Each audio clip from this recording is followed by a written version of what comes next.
Alright, class 10. Now we move on to the next lecture of the rise of nationalism in Europe. So you have seen that in the last lecture that Treaty of Vienna in 1815, a treaty was signed, okay, and conservatism was established. तो यहाँ पर जो था Vienna में treaty sign कर दी गई, इसे treaty of Vienna कहा गया 1815 में।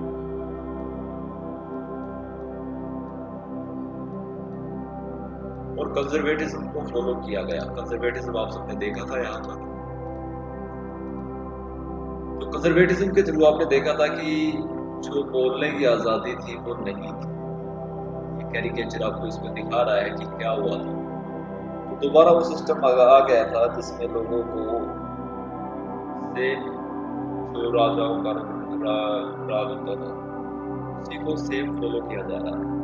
मतलब एक लिबरलिज्म आया था, एक फ्रीडम आई थी लोगों के जीवन में, वो हटा दी गई और दोबारा से यहाँ पर मोनार्की को एस्टैब्लिश कर दिया गया। तो इस पाबंदी के खिलाफ जो मैजनी था उसने सीक्रेट सोसाइटीज को डेवलप किया और ये सीक्रेट सोसाइटीज जो थी इसका टारगेट था इन सारी मोनार्की जो सिस्टम है इसके खिलाफ खड़ा होना, रेवोल्यूशनरी एक्टिविटीज को बढ़ाना यूरोप में। तो इस तरह से रेवोल्यूशनरी जो थी वो सोसाइटीज के फॉर्म में डिफरेंट कंट्रीज में बनने लगा था और उसी का असर हम देखेंगे नेक्स्ट लेक्चर में।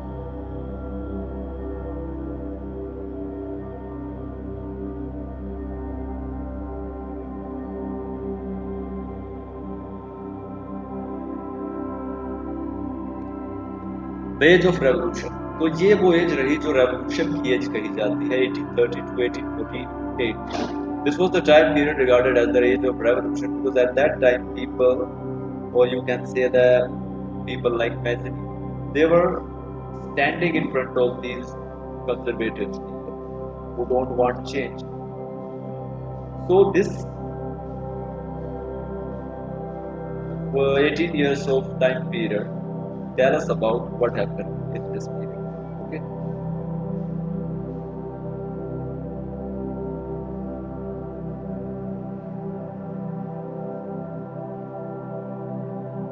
As conservative regimes tried to consolidate their power, liberalism and nationalism came increasingly associated with the revolution in many regions of Europe, such as Italian, German state provinces of the Ottoman Empire, Ireland, and Poland. तो जैसे ही conservative regime यानी conservatives का rule आया यहाँ पर, उन्होंने power को अपने हाथ में लेने की कोशिश की। लिबरलिज्म और नेशनलिज्म जो थे वो रेवोल्यूशन करने वो स्टार्ट कर दी। तो Joseph Mazzini used the opportunity to encourage the war mission, people destined to achieve great things for the welfare of humanity. Most one day other be constituted a nation. तो Joseph Mazzini यहाँ लोगों को कहा, इसका फायदा उठाया और लोगों को कहा कि आप मानवता के लिए काम करें, किसी न किसी दिन हम अपने देश को जरूर एक नेशन के तौर पे बना लेंगे। तो वो यहाँ पर चाहे इटली हो, जर्मनी हो या ऑटोमन एम्पायर के प्रोविंसेस हो, आयरलैंड हो या पोलैंड, तो इन देशों में यहाँ पर रेवोल्यूशन की जो एक्टिविटीज थी वो स्टार्ट हो चुकी है। तो ऑटोमन एम्पायर जो था वो 1683 में ऑटोमन का रूल रहा यूरोप के बहुत सारे देशों में। तो वो रूल जो था वहां पर भी ये रेवोल्यूशनाइज होने लगा था। When the France leads Metternich once remarked, the rest of the Europe catches cold. और इसी बात को लेकर जो मेटरनिक था ऑस्ट्रिया का चांसलर, उसने कहा था कि जब भी फ्रांस जीतता है पूरे यूरोप को जुकाम हो जाता है। इसका मतलब ये है कि एक छोटी सी चिंगारी अगर फ्रांस से निकली है रेवोल्यूशन की तो वो जल्द ही पूरे यूरोप में फैल जाएगी। और उसी का असर रहा the Greek war of independence, which mobilized the nationalist feeling among the educated elite across Europe. और ग्रीक वॉर ऑफ इंडिपेंडेंस एक ऐसा ही इंडिपेंडेंस की रेवोल्यूशन रही जिसने सारी दुनिया में, सारे यूरोप में जो एजुकेटेड क्लास था उसको क्रांति के लिए तैयार करवा दिया।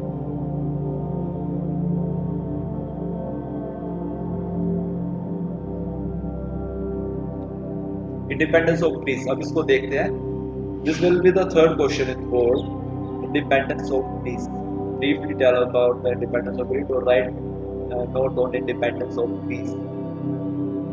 तो ग्रीस जो रहा देश, इसकी आज़ादी कैसे लोगों के लिए फ्रेंच रेवोल्यूशन की तरह इंस्पिरेशन लेकर आई, वो देखते हैं इसमें। The struggle for independence among the Greeks began in 1821. The nationalists in Greece got support from many Greeks who were living in exile. ये 1821 में शुरुआत हुई आज़ादी की लड़ाई थी ग्रीस में, और जो भी इसके नेशनलिस्ट थे, जो भी इस आज़ादी की लड़ाई को लड़ने वाले थे, उनको साथ मिला उन सारे ग्रीक्स का जिनको देश से निकाल दिया गया था ताकि वो रेवोल्यूशन ना करें। तो वो बाहर से इन नेशनलिस्ट को सपोर्ट कर रहे थे कि आप काम करें, आप खड़े ग्रीस को आजाद कराएं, हम आपके साथ। Moreover, they also got support from many West European who sympathized with the ancient Greek culture. और इसके साथ जो नेशनलिस्ट पीपल थे ग्रीस में रूल था ओटोमन एम्पायर। ओटोमन एम्पायर के खिलाफ बहुत सारे वेस्ट यूरोपियन ने भी इनका साथ दिया, जो सिंपैथी रखते थे ग्रीस के साथ, क्योंकि यहाँ पर जो सिंपैथी रखते थे ग्रीस के साथ, poet and artist mobilized public opinion to support this struggle against the Muslim empire. Poet, artist और इन्होंने भी ग्रीक का साथ दिया मुस्लिम एम्पायर था उसके खिलाफ लड़ने के लिए। It is important to note that Greece had been a part of the Ottoman Empire. Finally, the Treaty of Constantinople, तो कॉन्स्टेंटिनोपल की ट्रीटी जो रही यहाँ पर, उसने ट्रीटी ऑफ कॉन्स्टेंटिनोपल की जो यहाँ पर रही, इसने ग्रीक को इंडिपेंडेंस देश का दर्जा दिया। और फिर ये जो ग्रीक की इंडिपेंडेंस रही है, इसमें यहाँ पर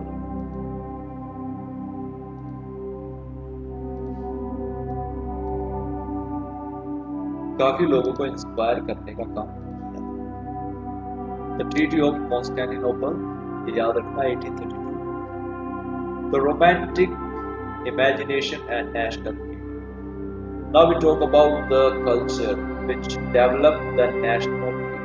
एक ऐसा कल्चर उभरकर यहाँ पर सामने आता है जिसने आजादी की इस लड़ाई को और ज्यादा बढ़ा दिया, और उसे कहा गया द रोमांटिक्स। रोमांटिक्स एक ऐसा कल्चर होता है जिसमें आप अपने देश के साथ जुड़े होते हो। कल्चर जिसमें इम्पोर्टेंट रोल प्ले करता है।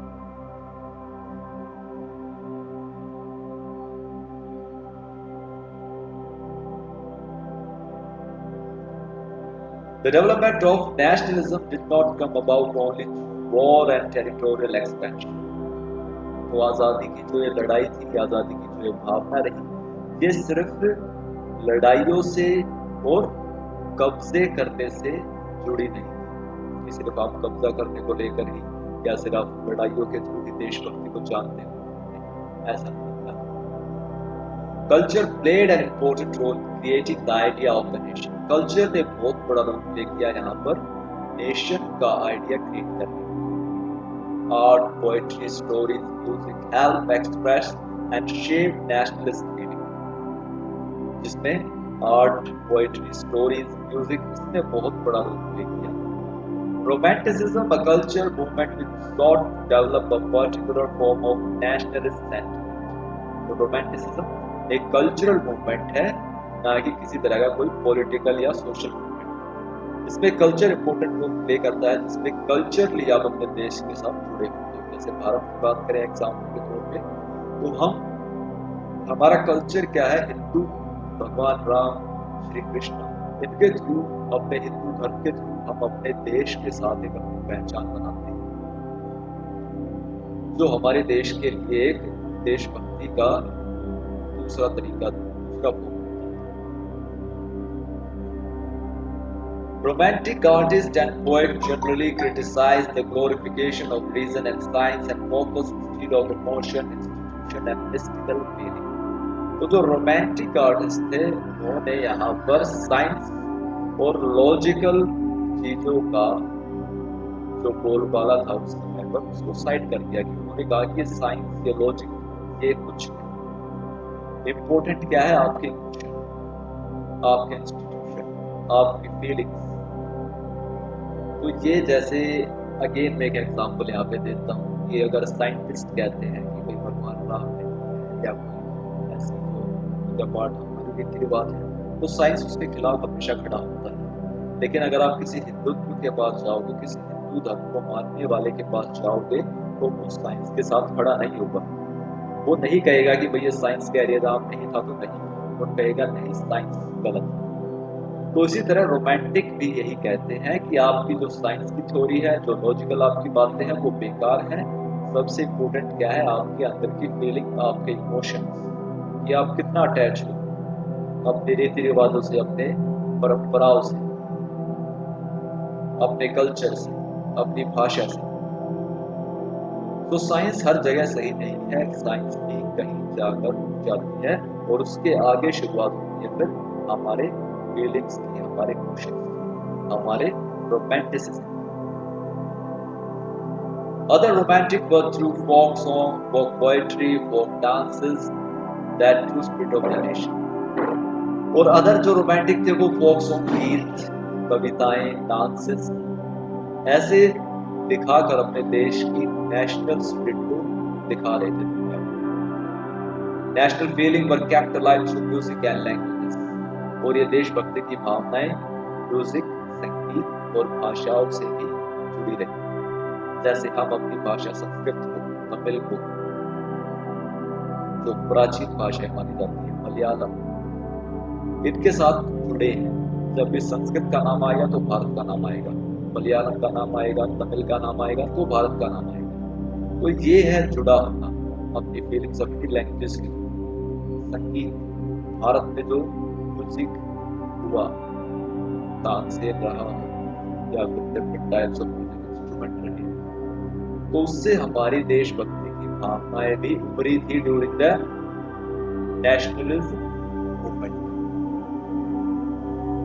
Karol Karpinski celebrated the national struggle through his operas, music, turning folk dances like the Polonaise and the Mazurka into nationalist symbol। और इसी तरह का एक रोमांटिक आर्टिस्ट था कैरोल कार्पिंस्की, जिसने आज़ादी की लड़ाई को सेलिब्रेट किया अपने नाटकों के थ्रू, अपने डांसेस के थ्रू, अपने सिंबल्स के थ्रू, संगीत के थ्रू। तो ये यहाँ पर किया गया और ये उसी का एक हिस्सा रहा है कि ग्रीक में रोमांटिक फीलिंग्स में यहाँ पर 20,000 रोमांटिक्स को मार दिया गया था ओटोमन एम्पायर के द्वारा। और ये जो 20,000 लोग मारे गए थे, इसी से फिर जो ग्रीक को पूरी दुनिया की सिंपैथी है।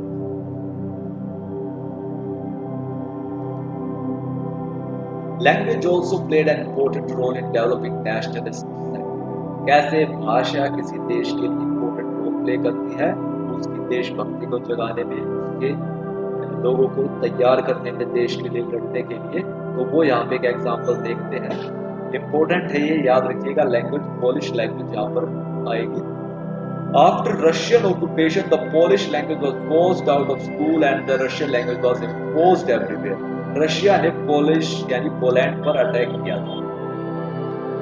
तो पोलैंड पर जब रशिया का कंट्रोल आया था, तो रशिया ने कहा था कि यहाँ पर जो भाषा है पोलिश, वो आप लोगों के दिमाग से निकाल दो। जैसे अंग्रेजों ने हिंदी को हटाकर अंग्रेजी को हमारे देश पर थोपा था। तो अंग्रेजी बोलना एक शान समझी जाती है। तो ये गुलामी का एक सिंबल है हमारे दिमाग में। जो 200 सालों की गुलामी रही अंग्रेज की, वो आज भी हमारे दिमाग में है। आज भी हम हिंदी, संस्कृत या हमारी भाषाओं को उतना प्रेफर नहीं करते जितना इंग्लिश को करते। तो रशिया ने भी यही कहा कि आप पोलिश लैंग्वेज को डिस्करेज करें और रशियन लैंग्वेज को यहाँ पर इंट्रोड्यूस करें।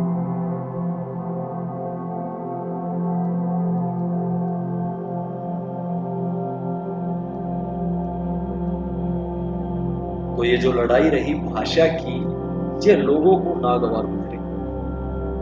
लोगों ने कहा नहीं, हम अपनी भाषा से उतने ही अटैच है जितना हम अपने देश के साथ अटैच है।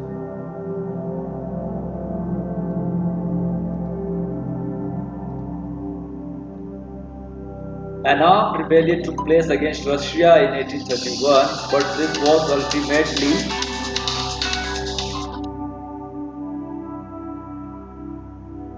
क्रश। तो इसी तरह से लोगों ने रिवोल्ट किया रशियन रूल के खिलाफ 1831 में, लेकिन उसको दबा दिया गया, क्रश कर दिया गया। But after this many members of the clergy in Poland began to use language as a weapon of national resistance. लेकिन इसके बाद जो क्लर्गी थे पोलैंड के, उन्होंने अपनी लैंग्वेज को एक हथियार के तौर पे इस्तेमाल किया। रशियन के खिलाफ लड़ने के लिए एक हथियार कैसे बनी Polish? In all church gathering and religious instruction Polish was used. हर जगह जहाँ पे चर्च में लोग इकट्ठा होते थे, हर रिलीजियस गैदरिंग में, वहां पर लोगों को जो स्पीच दी जाती थी, जो बातें बताई जाती थी, वो सारी पोलिश में बताई जाती थी ताकि रशियन उनको ना समझ पाए। The Russian authorities put a large number of priests and bishops in jail or sent them to Siberia as a punishment for their refusal to preach in Russian. और रशियन अथॉरिटी ने इसके खिलाफ क्या किया? जितने भी प्रीस्ट थे, bishops थे, उनको जेल में डाल दिया जो पोलिश लैंग्वेज को यूज कर रहे थे चर्च वगैरह। और कईयों को साइबेरिया भेज दिया गया एज अ पनिशमेंट। साइबेरिया काफी ठंडा इलाका है वहां पे, तो वहां पर भेज दिया गया। So the use of Polish thus become a symbol of the struggle against Russian dominance. और इस तरह पोलिश भाषा जो थी वो एक तरह से आजादी का सिंबल बन चुकी थी पोलिश के दिमाग में। तो पोलैंड वासी जो भी थे उन्होंने पोलिश में अपनी एक्टिविटीज को कंटिन्यू रखा और रशियन इस चीज को कभी भी क्रश नहीं कर पाई। और एक भाषा यहाँ पर देश के लिए आजादी का सिंबल बनकर आई। So this was the end of lecture 3. Stay tuned for next. Thank you.